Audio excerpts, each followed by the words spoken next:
ہمارے مولانا صاحب کا واقعہ ہے، انسان جتنا اہل بیت پہ یقین کرے پھر اہل بیت بھی اسے صلہ دیتے ہیں۔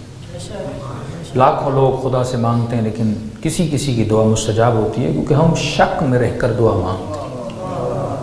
اگر یقین میں رہ کر دعا مانگیں کہ وہ دینے پر آئے تو عطا کرتا ہے۔ اسی یقین کو بڑھانے کے لیے کبھی کہتا ہے کہو رکوع میں سبحان ربی العظیم و بحمدہ، کبھی کہتا ہے کہو سجدے میں سبحان ربی الاعلی و بحمدہ۔ عظیم بھی وہ ہے، اعلیٰ بھی وہ ہے، عطا کرنا اس کا کام ہے۔ اور اگر اعلیٰ اور عظیم کے بیچ میں کوئی ذکر ہے تو استغفر اللہ ربی واتوب الیہ ہے۔ اٹھتے وقت کوئی ذکر ہے تو لا حول ولا قوت الا باللہ العلی العظیم کا ذکر ہے، یعنی قوت اس کی طرف سے، حول اس کی طرف سے، سب کچھ وہ دینے والا ہے۔ میری سانسیں تک جو چل رہی ہیں یہ اختیار میرے رب عالمین کو ہے۔ اب یہ یقین کر کے اگر انسان خدا سے مانگے پھر خدا بندے کو عطا بھی کرتا ہے، کیونکہ وہ آپ کے یقین کو دیکھتا ہے کس یقین کی منزل پر ہو۔ اگر یقین کر کے ابراہیم کی طرح آگ میں بھی گر جاؤ تو آگ تیرے لیے گل و گلزار بنا دیتا ہے۔ اگر یقین کر کے موسیٰ کی طرح دریا میں بھی چلے جاؤ تو دریا کو تمہارے لیے زمین میں بدل دیتا ہے۔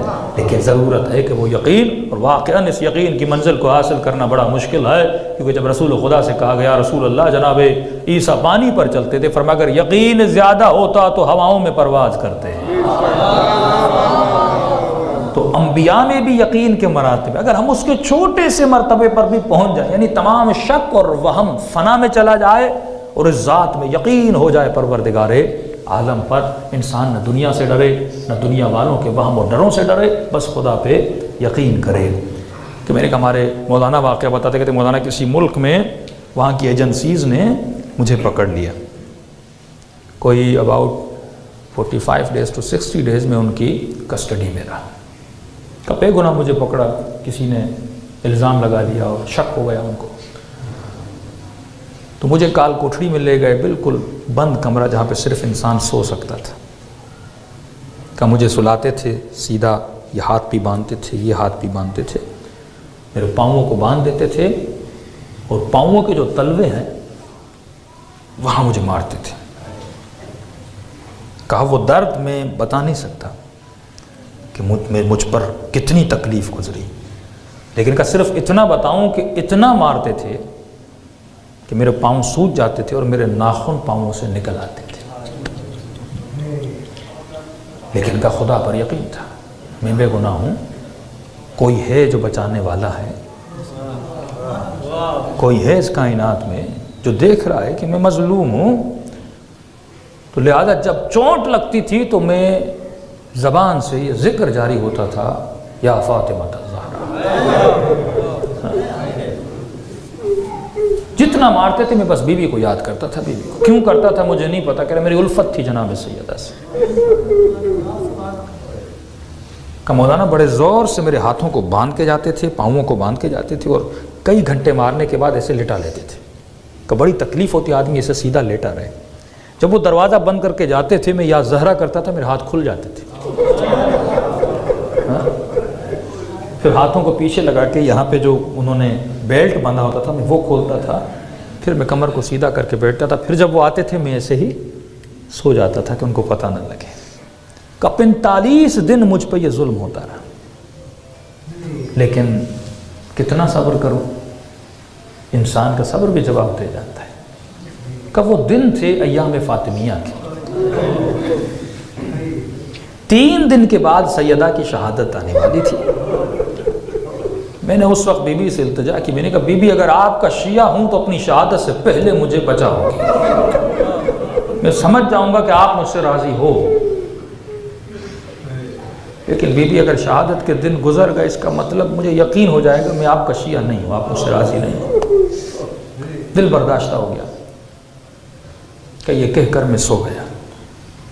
خواب کے عالم میں کیا دیکھتا ہوں کہ میں ایک جہاز کے اندر ہوں اور اس جہاز سے اترتا ہوں، ایک ایئرپورٹ ہے، ایک شخص مجھے لینے آیا ہے، وہ اپنے گھر لے کر جاتا ہے، رات کو سلاتا ہے، میرے لیے دودھ لے کر آتا ہے، ایسی کو آن کرتا ہے، ایسی بھی دیکھ رہا ہوں، روم دیکھ رہا ہوں، سارا منظر، آنکھ میری کھل جاتی ہے۔ تعجب کیا، یہ کیسا خواب تھا جو میں نے دیکھا۔ اٹھ کے بیٹھ جاتا ہوں، جب دیوار کے پیچھے دیکھتا ہوں، زندان، چھوٹا سا زندان، کال کوٹھڑی، اس دیوار پر خوبصورت ترین الفاظ میں کچھ لکھا ہوا ہے.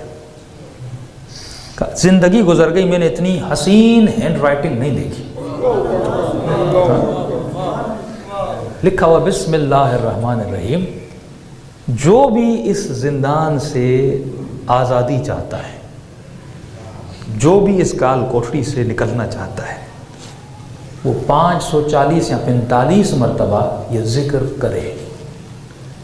کہ مولانا ذکر یہ تھا، اللہم انی اسألک بحق فاطمۃ و ابوہا و بحلہا و بنوہا و سر المستودع فیہا. کہ میں نے فوراً 540 مرتبہ 45 مرتبہ وہ ذکر کرنا شروع کیا. کہ ذکر ختم ہوا، 1 گھنٹے کے بعد دروازے پہ دستک. میرا نام لے کر کہا کہ فلاں صاحب آپ آزاد ہو. ایک لیٹر مجھے دیا جس میں معذرت بھی لکھی ہوئی تھی، ہم نے آپ کو غلطی سے پکڑا تھا، ہم آپ سے معذرت چاہتے ہیں، آپ آزاد ہیں. کہ باہر نکلا، میرے بیوی بچے کھڑے تھے، میں ان سے ملا. مولانا میں کراچی آ گیا، لیکن ابھی تک میرے خواب کی تعبیر نہیں ہو رہی. فوراً آنے کے بعد میں نے گھر میں ایک بینر لگایا اور 3 دن جناب سیدہ کی مجلس کروائی. اور بینر پہ لکھ لیا یہ مجلس وہ کروا رہا جسے سیدہ نے آزاد کیا ہے. کہتا ہے کراچی پہنچا، اور پہنچنے کے بعد ایک مولانا تھے افریقہ میں، انہوں نے فون کیا کہ مولانا رمضان کی مجالس کے لیے ٹائم ہے، آپ کو افریقہ بلانا ہے. میں نے کہا ٹائم ہے. کہا جائیے، یہ ٹکٹ ہے، 2 دن کے بعد آپ کی فلائٹ ہے، جلدی آ جائیے، آپ کا ویزا سب کچھ. کہ جہاز پہ چڑھا، جیسے جہاز سے اترا تو میں نے وہی ایئرپورٹ دیکھا جسے میں نے خواب میں دیکھا تھا.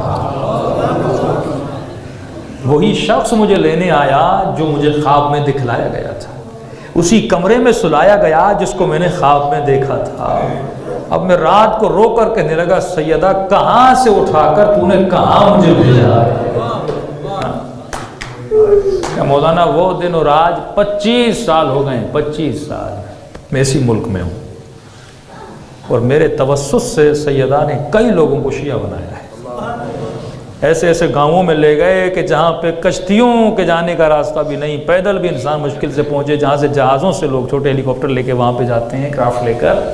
اور اس جنگل میں دیکھو گے ایک مسجد ہے، اس مسجد میں 25 لوگ ہیں جو جناب سیدہ کا ماتم کر رہے ہیں.